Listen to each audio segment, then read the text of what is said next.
মৰমৰ ছাত্ৰ-ছাত্ৰীসকল, মই ইতিমধ্যে তোমালোকৰ অনুশীলনী 1.3 লৈকে আলোচনা কৰিছো। তাৰ পিছৰ অনুশীলনীলৈ যোৱাৰ আগত তোমালোকে দুটামান উপপাদ্য অকমান জানি ল'ব লাগিব। আহাচোন চাও সেই উপপাদ্য কেইটানো কি। প্ৰথম উপপাদ্যটো হ'ল 1.5। ইয়াত কি কৈছে চোৱা। ধৰা x এটা পৰিমেয় সংখ্যা যাৰ দশমিক বিস্তৃতিটো পৰিসমাপ্ত। তো পৰিমেয় সংখ্যা হলে দশমিক বিস্তৃতিটো পৰিসমাপ্তও হ'ব পাৰে, তাৰমানে শেষ হৈ যায় যত হৰণ কৰি গলে, বা নিৰৱধিও হ'ব পাৰে। কিন্তু নিৰৱধি হোৱাৰ লগে লগে মানে যি শেষ নহয় তেনেকুৱা ক্ষেত্ৰত সংখ্যাটো কিন্তু দশমিক বিস্তৃতি পৌনঃপৌনিক হয়, মানে ৰিপিট হয়, তেতিয়া আমাৰ পৰিমেয় সংখ্যা হয়। তো 9ত পাই আহিছা। এটা কি কৈছে পৰিসমাপ্ত বুলি কৈছে, তাৰ মানে দশমিক ভগ্নাংশটো মিলি যায়গৈ হৰণ কৰি গলে। তেতিয়া x ক p/q হিত প্ৰকাশ কৰিব পাৰি, য'ত p q সহমৌলিক। তো পৰিমেয় সংখ্যা হোৱাৰ লগে লগে p/q হিত প্ৰকাশ কৰিব পাৰিবই লাগিব। আৰু p q সহমৌলিক অৰ্থাৎ সিহঁতৰ বেলেগ উৎপাদক নাথাকে আৰু কাটাকুটি কৰিব নোৱাৰি। তদুপৰি qৰ মৌলিক উৎপাদকীকৰণটো 2n 5m আৰ্হিৰ, য'ত n m বোৰ অবিয়োগাত্মক সংখ্যা। p/q আকৃতিটো হলেই লগতে যদি পৰিসমাপ্ত হয় দশমিক বিস্তৃতি, তেতিয়া হলে qটো অৰ্থাৎ হৰটো মৌলিক উৎপাদক বিশ্লেষণ কৰিলে আৰ্হিটোত 2n × 5m আৰ্হি থাকিব, য'ত nm অবিয়োগাত্মক সংখ্যা, মানে n আৰু m পাৱাৰ বিলাক ঋণাত্মক হ'ব নোৱাৰিব, আৰু হৰটো 2n আৰু 5m এই আৰ্হিত থাকে। নেক্সট উপপাদ্য 5ৰে আন এটা ৰূপ উপপাদ্য 6। ইয়াত কি কৈছে চোৱা। ধৰা x = p/q এটা পৰিমেয় সংখ্যা যাতে n m অবিয়োগাত্মক সংখ্যাৰ ক্ষেত্ৰত q হৰটোৰ মৌলিক উৎপাদকীকৰণ 2n × 5m আৰ্হিৰ, তেন্তে x ৰ এটা সাৱধি দশমিক বিস্তৃতি আছে। তো আগৰটোৰ উল্টাটো, যদি p/q আকৃতিৰ সংখ্যা এটাৰ qটো মানে হৰটো মৌলিক উৎপাদক কৰিলে তাৰ আৰ্হিটো 2n × 5m হয়, তেতিয়া হলে x টোৰ অৰ্থাৎ এই p/q ভগ্নাংশটোৰ দশমিক বিস্তৃতি সাৱধি হয়, তাৰ মানে ই হৰণ কৰিলে মিলি যায়। তাৰ পিছত উপপাদ্য 1.7ত কৈছে, ধৰা x = p/q এটা পৰিমেয় সংখ্যা যাতে হৰ qৰ মৌলিক উৎপাদকীকৰণটো 2n × 5m আৰ্হিৰ নহয়, য'ত n m অবিয়োগাত্মক সংখ্যা, তেন্তে x ৰ এটা দশমিক বিস্তৃতি থাকিব যি অপৰিসমাপ্ত বা নিৰৱধি আৰু পৌনঃপৌনিক। তাৰমানে যদি qৰ উৎপাদক বিশ্লেষণ কৰিলে 2n × 5m আৰ্হিৰ নহয়, তেতিয়া হলে এইটো পৰিমেয় সংখ্যা হ'বই, কাৰণ p/q আকৃতিত আছে, কিন্তু তাহাঁতৰ দশমিক বিস্তৃতিটো অৰ্থাৎ qৰে pক হৰণ কৰিলে মিলি নাযায়,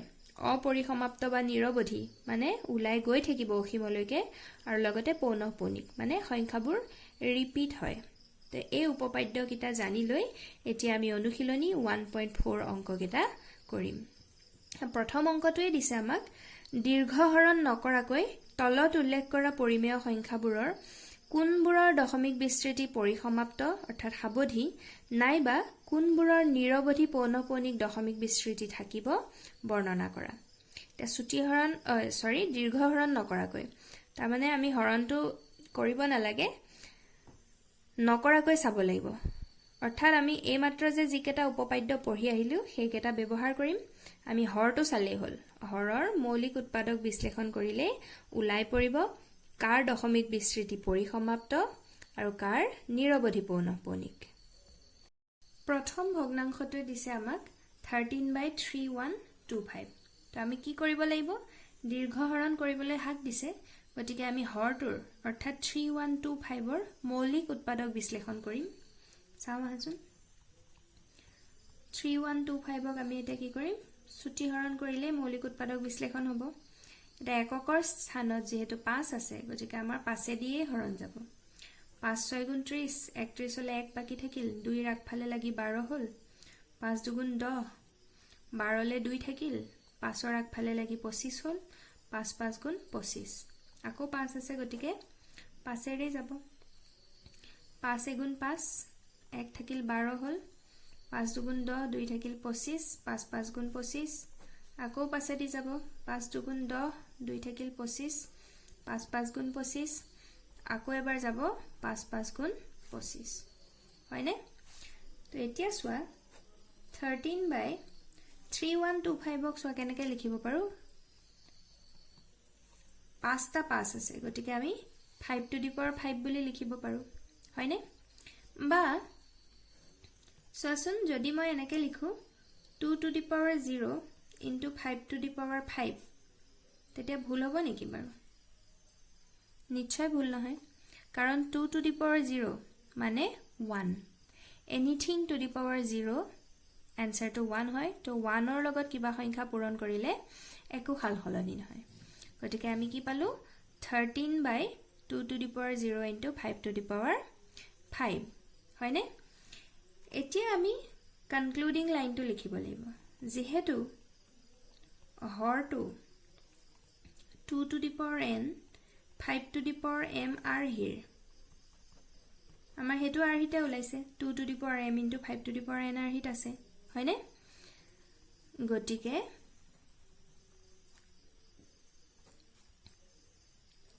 উক্ত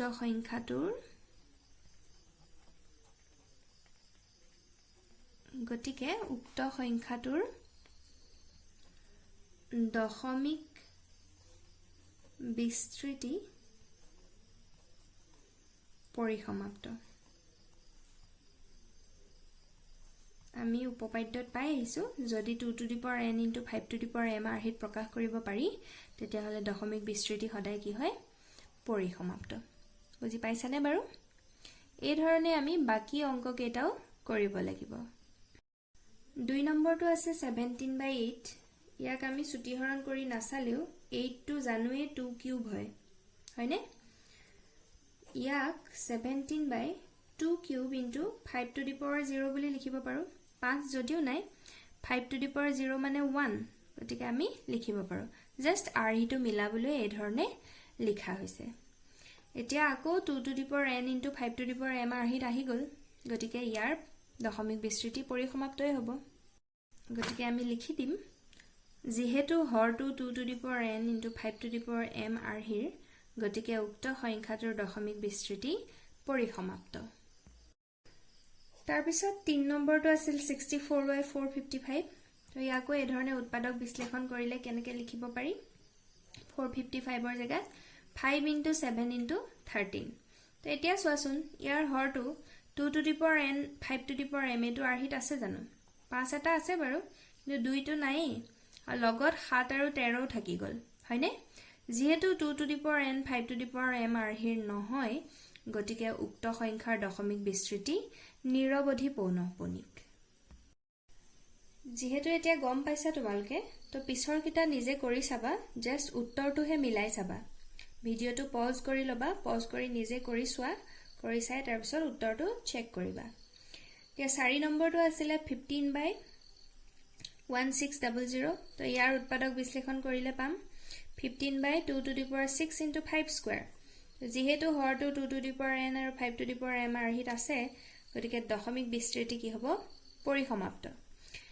তাৰ পিছত 29/343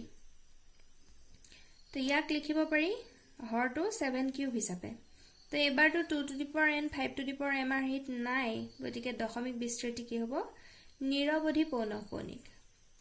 তাৰ পিছৰটো আমাৰ সুতিহৰণ কৰিবলগীয়া নাই ডাইৰেক্ট দি দিছে হৰটো কি আছে 2 to the power 3 into 5 square এটো 2 to the power n into 5 to the power m আৰহিত আছে গতিকে কি হ'ব দশমিক বিস্তৃতি পৰিসমাপ্ত ঠিক সেইদৰে তাৰ পিছৰটো হৰটো আছে 2 to the power 2 2 square 5 to the power 7 into 7 to the power 5 তে এটো 2 to the power n into 5 to the power m আৰহিত নাই প্ৰথমখন আছে যদিও লগত আকৌ 7 to the power 5 টো লাগি থাকিল নহয় গতিকে কি হ'ব দশমিক বিস্তৃতি নিৰৱধি পৌনঃপুনিক ঠিক আছে তাৰ পিছত 8 নম্বৰটো আছে 6/15 তো 15ক আমি 3 into 5 বুলি লিখিব পাৰো তে হৰটো যেহেতু 2 to the power n 5 to the power m আৰহিত নাই গতিকে কি হ'ব নিৰৱধি পৌনঃপুনিক দশমিক বিস্তৃতি তাৰ পিছত 35/50 তো 50 ক আমি লিখিব পাৰো 2 * 5 স্কয়াৰ তো ছুটিহৰণ কৰি চালে হ'ল তোমালকৰ যাৰ যাৰ খেলিমেলি লাগে মৌলিক উৎপাদক বিশ্লেষণ কৰিবলৈ হলে আমি ছুটিহৰণ কৰি চাম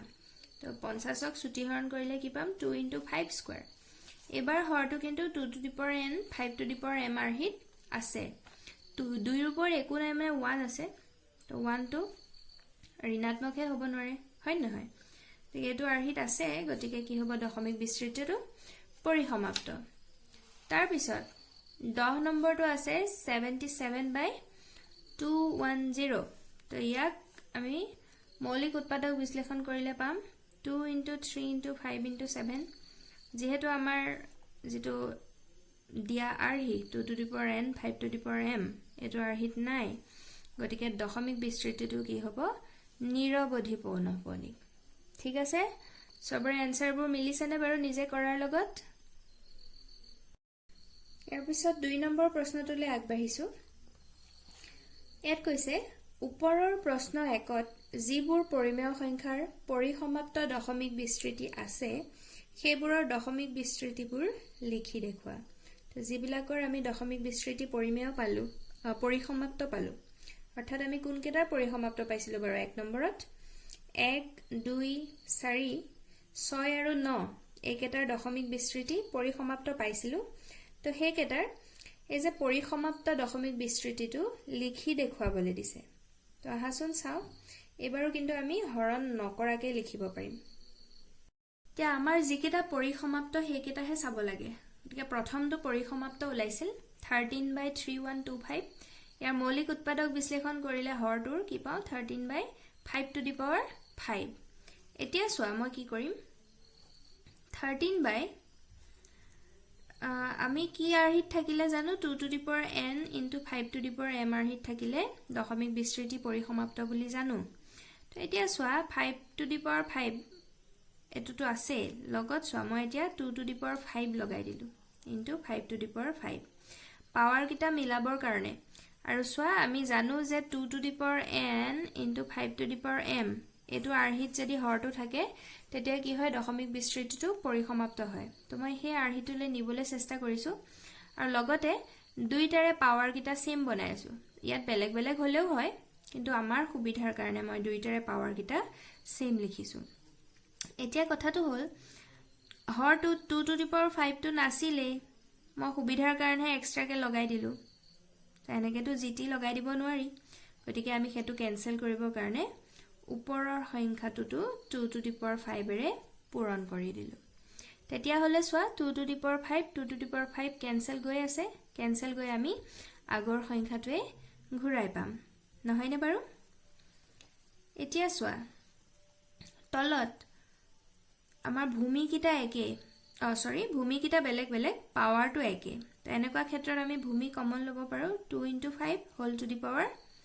5 লিখি দিব পাৰো পাৱাৰটো আমি কমন লৈ ললো হয়নে দুইটাৰে পাৱাৰ একে তো আমি কমন লৈ পেলাই টু দি পাৱাৰ 5 টো এজ এ হোল লিখি দিলো ওপৰত কি কৰিম চোৱা 13 * 2 টু দি পাৱাৰ 5 মানে হল 32 এটো কৰি চাবা 2 টু দি পাৱাৰ 5 মানে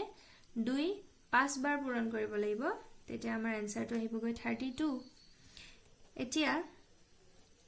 ওপৰত 13 আৰু 32 পূৰণ কৰিব লাগিব 13 দুগুণ 26 ৰ 6 2 উকলিব 3 তেৰং 39 39 2 41 416 হ'ব আৰু তলত চোৱা 5 দুগুণ 10 10 টু দি পাৱাৰ 5 হ'ব 10 টু দি পাৱাৰ 5 মানে একৰ পিছফালে 5টা শূন্য থাকিব এতিয়া আমি কি জানো যে 10ৰ গুণিতক হৈ থাকিলে হৰণ নকৰিলেও আমি উলিয়াব পাৰো একৰ পিছফালে 5টা শূন্য গতিকে 5টা সংখ্যাৰ আগত দশমিক হ'ব তো ওপৰতটো 3টা সংখ্যাহে আছে তো আমি কি কৰিম প্ৰথম হে 3টা লিখি ললো কিন্তু দশমিকটো 5টা সংখ্যাৰ আগফালে হ'ব তো লগত দুটা 0 লগাই দিলে 5টা নহল জানো তো আগফালে দশমিক বহাই দিলো আৰু দশমিকৰ আগফালে একো নাথাকিলে আমি 0 এটা দিও ঠিক আছে তো আমি দশমিক বিস্তৃতিটো কি বুলি পালুগে 0.00416 আমি তো হৰণ নকৰাকে হৈ গল আমি পূৰণহে কৰিছো হয়নে বাৰু সহজ তে 2 নম্বৰটো আমাৰ পৰিসমাপ্ত ওলাইছিল 17/8 ইয়াক লিখিব পাৰি 17/2 কিউব ঠিক আছে এতিয়া আগৰ নিচিনাকৈ আমাৰ ৰূপটো কি থাকিব লাগে লগত 2 to the power n into 5 to the power m এটাও থাকিব লাগে 2 কিউব into 5 কিউব লিখি দিলো মই পাৱাৰ কিটা একে মিলাই আছো তো 5 কিউবটো যেহেতু এক্সট্ৰা লিখিছো গতিকে ওপৰতো 5 কিউবেৰে পূৰণ কৰিম যাতে কাটাকুটি গৈ আমি আগৰ সংখ্যাটো ঘূৰাই পাওঁ ঠিক আছে তে 17 into 5 কিউব মানে 5 5 গুণ 25 25 5 গুণ 125 5 তিনিবাৰ পূৰণ কৰিম আৰু তলত কি হ'ব 2 into 5 whole to the power 3 বুলি লিখিব পাৰো নহয়নে এতিয়া তলত কি হৈ যাব 10 কিউব হৈ যাব আৰু ইফালে 17 আৰু 125 পূৰণ কৰিলে 2125 পাবা পূৰণটো নিজে কৰি চাবা হল তে লাষ্ট স্টেপ 10 কিউব তাৰ মানে একৰ পিঠিত তিনটা শূন্য তো তিনটা সংখ্যাৰ আগত দশমিক তো কি হ'ব 2.125 হৈ যাব এটো আমাৰ आंसर বুজি পাইছানে বাৰু তাৰ পিছত 4টো আছিল পৰিসমাপ্ত 15/1600 আৰু উৎপাদক বিশ্লেষণ কৰিলে পাও 2 to the power 6 into 5 square তে এটো কেনেকৈ কৰিম চোৱা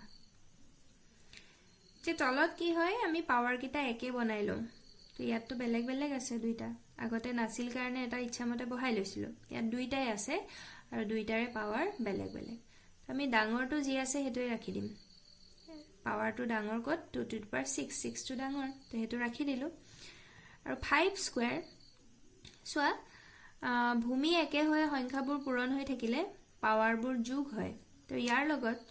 যদি 5 to the power 4 পূৰণ কৰি দিও তেতিয়া হলে 4 এ 2 এ 6 হৈ আছে আমি এটোৰ হৈতে একে পাই আছো তো এতিয়া আমি এক্সট্ৰাকে 5 to the power 4 এদি পূৰণ কৰিলো গতিকে ওপৰতো 5 to the power 4 এদি পূৰণ কৰি দিম ঠিক আছে তেতিয়া হলে সোৱা তলত 2 to the power 6 into 5 to the power 4 এ 2 এ 6 হৈ যাব 5 to the power 6 এবাৰ মিলি গল নে পাৱাৰ হয় ওপৰত 15 into 5 to the power 4 মানে হবগৈ 625 মাকে কৰি চাবা তেতিয়া হলে তলত এতিয়া সোৱা তোমালোকে যেহেতু বুজি পাইছা দুইটা কি কৰো আমি কমন লৈ পাৱাৰটো লিখো তো 5 দুগুণ 10 এ হ'ব 10 to the power 6 হ'ব মই ডাইৰেক্ট লিখিছো ঠিক আছে নে আৰু লগত 15 into 625 ক পূৰণ কৰিলে পাবাকৈ 9375 তেতিয়া হলে আমি আনসাৰটো কি পাম 10 to the power 6 তাৰ মানে একৰ পিঠিত 6টা শূন্য গতিকে 6টা সংখ্যাৰ আগত দশমিক হ'ব ওপৰত কেটা আছে 4টা সংখ্যা আছে যি কিটা আছে লিখি ললো কিন্তু আমাৰ দশমিক 6টা সংখ্যাৰ আগত হ'ব লাগিব গতিকে আমি আগফালে 0 বহাই দিলো 1 2 3 4 5 6টা হৈ গল দশমিক বহালো দশমিকৰ আগফালে দিবলৈ একো নাই গতিকে 0 দি দিলো আৰু এটোৱে হল আমাৰ आंसर বুজি পাইছা নিশ্চয় তাৰ পিছত 6টো চাও হা ইয়াতো উৎপাদক বিশ্লেষণ কৰিয়ে থৈছে 2 কিউব পাৱাৰ 3 ডাঙৰ এটো ৰাখি দিলো 5 স্কয়াৰ তো তাক আৰু এটা পাছেদি যদি পূৰণ কৰি দিও ইয়াৰ ওপৰত একো নাই মানে 1 আছে আৰু 2 একে 3 পাৱাৰ মিলি আছে আমি এক্সট্ৰাকে পাছেৰে পূৰণ কৰিলো আমি ওপৰতো পাছেৰে পূৰণ কৰিব লাগিব ইয়াত ডট দিয়া মানেও কিন্তু পূৰণে বুজায় দেই তেতিয়া হলে সোৱা ওপৰত 5 3 গুণ 15 5 উকলি লেখ 5 গুণ 10 একে 11 115 পাম আৰু তলত 2 কিউব into 5 কিউব হ'ব নহয়নে বাৰু তেতিয়া হলে 115 বাই এতিয়া সোৱা এটো 10 কিউব হ'ব 5 গুণ 10 আৰু ওপৰত কিউবটো আছে তে একৰ পিঠিত তিনটা শূন্য গতিকে তিনটা সংখ্যাৰ আগত দশমিক 0.115 এটো হল আমাৰ आंसर তাৰ পিছত পৰিসমাপ্ত ওলাইছিল 9 নম্বৰটো 35/50 তো 50 ৰ উৎপাদক বিশ্লেষণ কৰিলে 2 into 5 স্কয়াৰ তো নেক্সট স্টেপত কি কৰিম পাৱাৰ কিটা একে বনাম আমি তলত এতিয়া সোৱা ইয়াত এটা 2 আছে 5 দুটা আছে গতিকে 2 দুটা বনাবলৈ হলে আমি আৰু এটা 2 ৰে পূৰণ কৰি দিম হয়নে আগপা এটা 2 আছিল তো আমি পাৱাৰটো সেম বনাবৰ কাৰণে এটা এক্সট্ৰা 2 ৰে পূৰণ কৰিছো গতিকে ওপৰটো পূৰণ কৰিম 35 দুগুণ 70 2 স্কয়াৰ ইনটু 5 স্কয়াৰ এতিয়া লাষ্ট স্টেপ 70 বাই এতিয়া 5 দুগুণ 10 আৰু ওপৰত স্কয়াৰ আছে একৰ পিঠিত দুটা শূন্য গতিকে দুটা সংখ্যাৰ আগত দশমিক 0.70 ঠিক আছে নে বাৰু ইয়াৰ পিছত এটো অনুশীলনীৰ লাষ্ট প্ৰশ্ন 3 নম্বৰটো কি দিছে চোৱা তলৰ বাস্তৱ সংখ্যাবোৰৰ ইয়াত দেখুৱা ধৰণে দশমিক বিস্তৃতি আছে প্ৰতিটোৰ ক্ষেত্ৰতে ই এটা পৰিমেয় হয় নে নহয় সিদ্ধান্ত কৰা যদি ই পৰিমেয় আৰু ই p/q আৰ্হিৰ তেন্তে ইয়াৰ qৰ মৌলিক উৎপাদকীকৰণৰ বিষয়ে কি ক'ব পাৰিবা তে আমাক দশমিকত দি দিছে প্ৰথম চাব লাগে পৰিমেয় হয় নে নহয় আমি এফালৰ পৰা চাই যাও প্ৰথমটো দিছে 43.123456789 ইয়াৰ পিছফালে ডট ডট নাই তাৰ মানে এইখিনিতে শেষ হৈছে আৰু যদি দশমিক বিস্তৃতিটো শেষ হৈ যায় অৰ্থাৎ পৰিসমাপ্ত তেতিয়া সংখ্যাটো কি হয় পৰিমেয় সংখ্যা হয় নহয়নে বাৰু আমি ইতিমধ্যে আগৰ কিতাপ কৰি আহিছো আৰু পৰিসমাপ্ত দশমিক বিস্তৃতি হলে তাৰ হৰটো p/q আৰ্হিতটো থাকিবই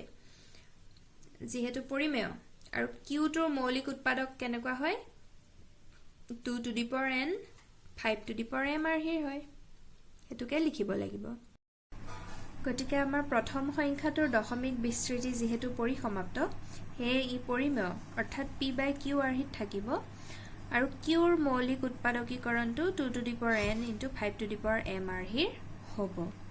পৰিসমাপ্ত হলে এটো আৰ্হিৰ হয় বুলি আমি ইতিমধ্যে গম পাই আহিছো তাৰ পিছত 2 নম্বৰ সংখ্যাটোৰ দশমিক বিস্তৃতি যদি আমি লক্ষ্য কৰো সোৱা 120 1200 12000 120 এ যদিও 120 সংখ্যা কিটা আহি আছে ইয়াৰ কিন্তু ৰিপিটেশনটো ইউনিক হোৱা নাই তাৰ মানে একে জাতীয়কে পুনৰাবৃত্তি হোৱা নাই এবাৰ 120 হল তাৰ পিছত 1200 তাৰ পিছত 12000 বেলেগ বেলেগ সংখ্যা হৈ আছে তো এনেকে